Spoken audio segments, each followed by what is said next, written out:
Olá pessoal, tudo bem com vocês? Desejo que sim. Vindo aqui para nossa leitura, acho que Este Mundo Perfeito, que é a leitura de agora, já tem uns certos dias que nós não lemos. Achei por bem aproveitar essa sexta-feira, véspera do feriado do dia 12, para antecipar a leitura que eu só faria no domingo. O tempo está meio nublado, chovendo às vezes. Minha garganta não está muito boa, vocês vão perceber isso, mas acho que dá para a gente cumprir a leitura de hoje. Acompanhe. Nós estamos entrando no capítulo 5 da segunda parte.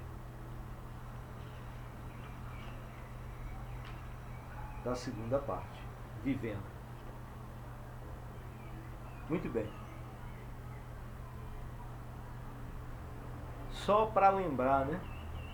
Essa leitura nossa é a leitura que o personagem principal é o Ken, e que ele luta desde a sua infância, primeiramente a partir do seu avô, o Papai Jean, para mudar, ou pelo menos para transformar o universo que ele habita em algo melhor, porque quem comanda o universo que ele habita é um supercomputador chamado Unicomp. Capítulo 5.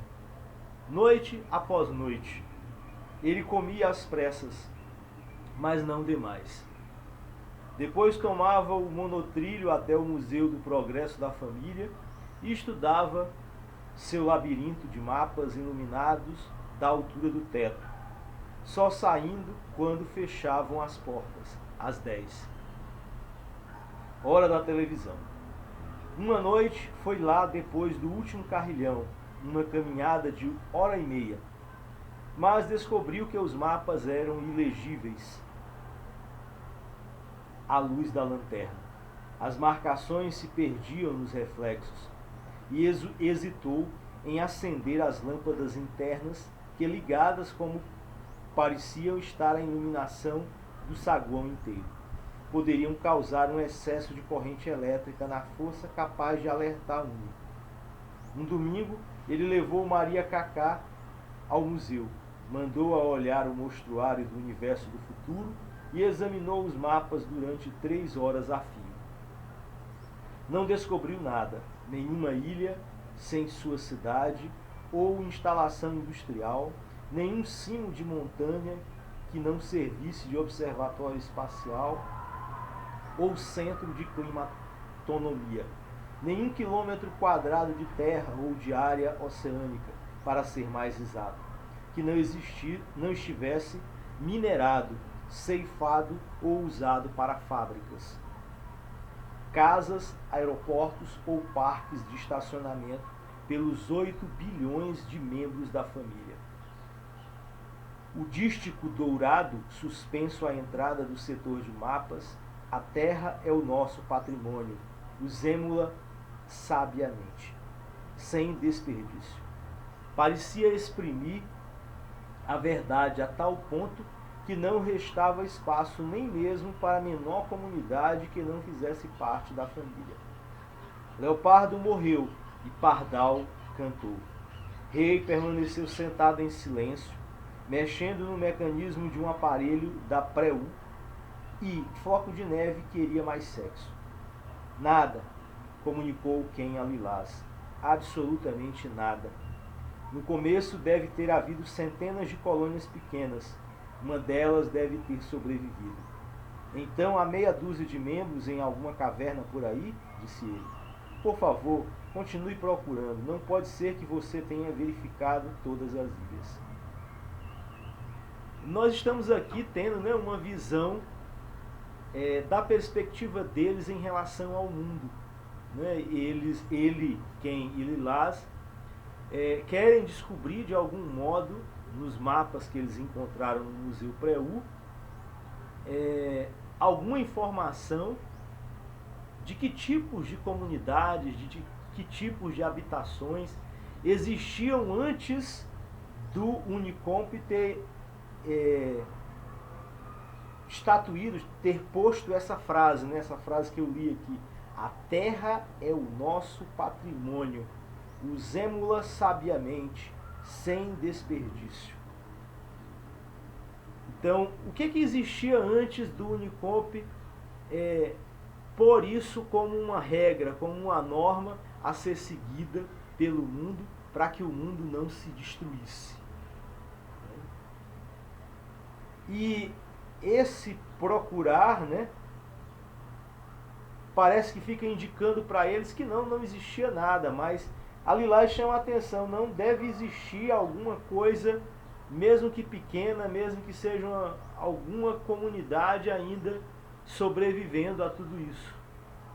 Né? O curioso aqui pensar, né, esse supercomputador Unicomp, que conseguiu estabelecer a paz, né, entre as pessoas desse lugar, desse mundo, né, dessa terra, desse planeta, colocou as pessoas, né, vivendo nos lugares pensados por ele, deu todas as normas a serem seguidas para se continuar vivendo,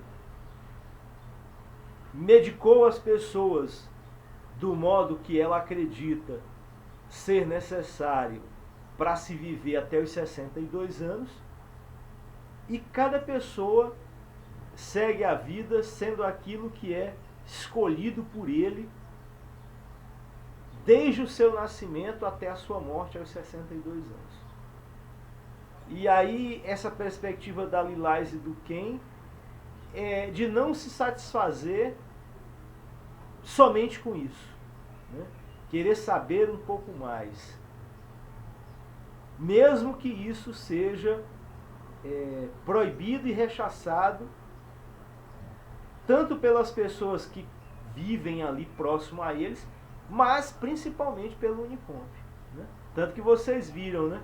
Ele quis acender mais luzes para poder gerar energia suficiente para ele acompanhar os mapas, porque a lanterna que ele tinha em mãos não dava conta de permitir com que ele olhasse os mapas.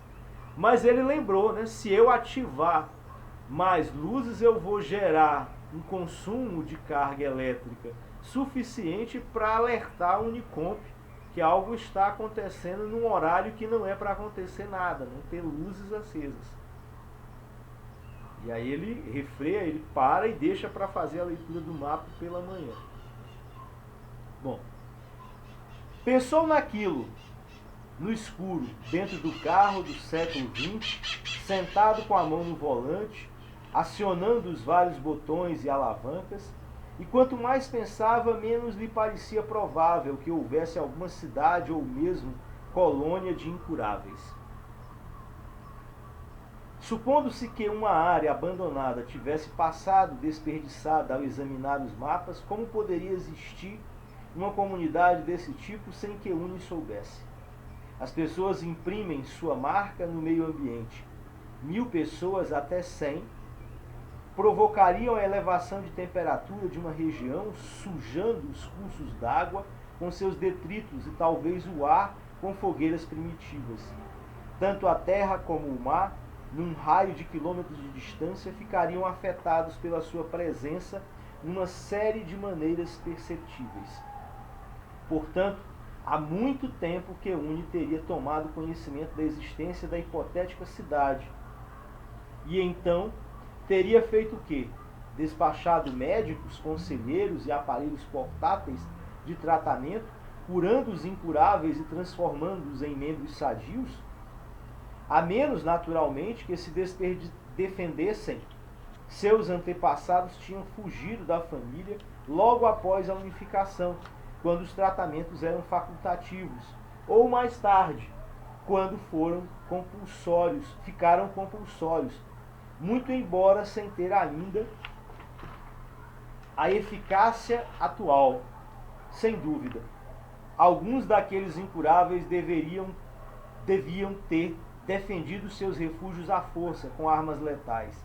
Será que não havia transmitido a prática e também as armas às gerações posteriores? O que faria a UNE hoje, em 162, enfrentando uma comunidade armada, defensiva, com a família desarmada, não agressiva? Que providências tomaria há 5 ou 25 anos ao descobrir seus indícios? Nada. Deixaria seus habitantes entregues à doença e aos poucos quilômetros quadrados que ocupavam o mundo? Pulverizaria a cidade com LPK? Mas e se as armas que possuíssem fossem capazes de derrubar aviões? Será que a UNE decidiria em seus gélidos blocos de aço que o custo da cura valia mais que a sua utilidade? O que o Ken mais tá fazendo aqui que nos provoca uma reflexão? Questionando, perguntando, duvidando, para que ele chegue a uma certeza, a uma opinião, a uma forma de ver, né, de entender o Unicomp. Ele precisa se questionar sobre as atitudes do Unicomp.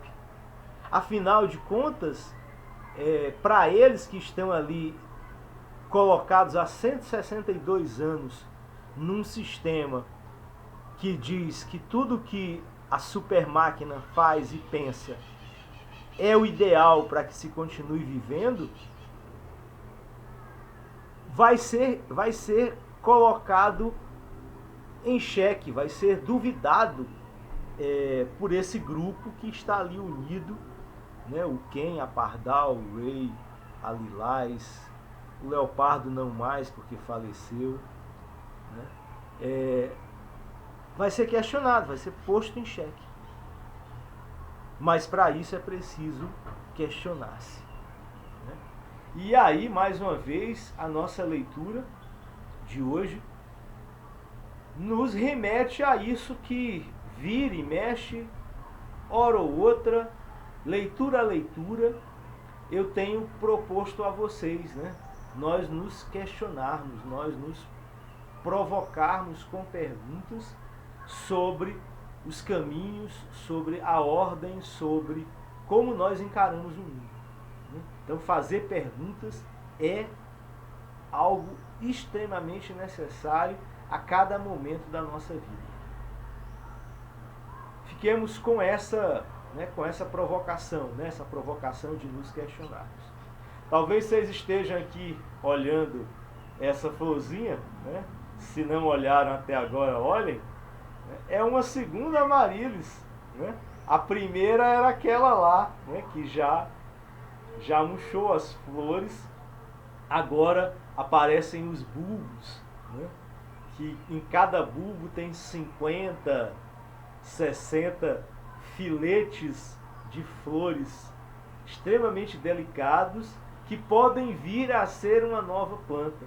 Ou seja, aquela lá tem ali, acho que 4 bulbos, deve ter 4 vezes 6, 36, 360 filetes que podem ser cada uma Amaryllis. E aqui, né, a nossa mais recente, que já é filha daquela lá de cima. Lindas. Semana passada, aliás, essa semana, na segunda-feira, eu falei para vocês do novo livro, Algumas Teses Impossíveis. Também está na plataforma do Clube de Autores, mas possível acessar na Amazon, na Americanas, no Estante Virtual,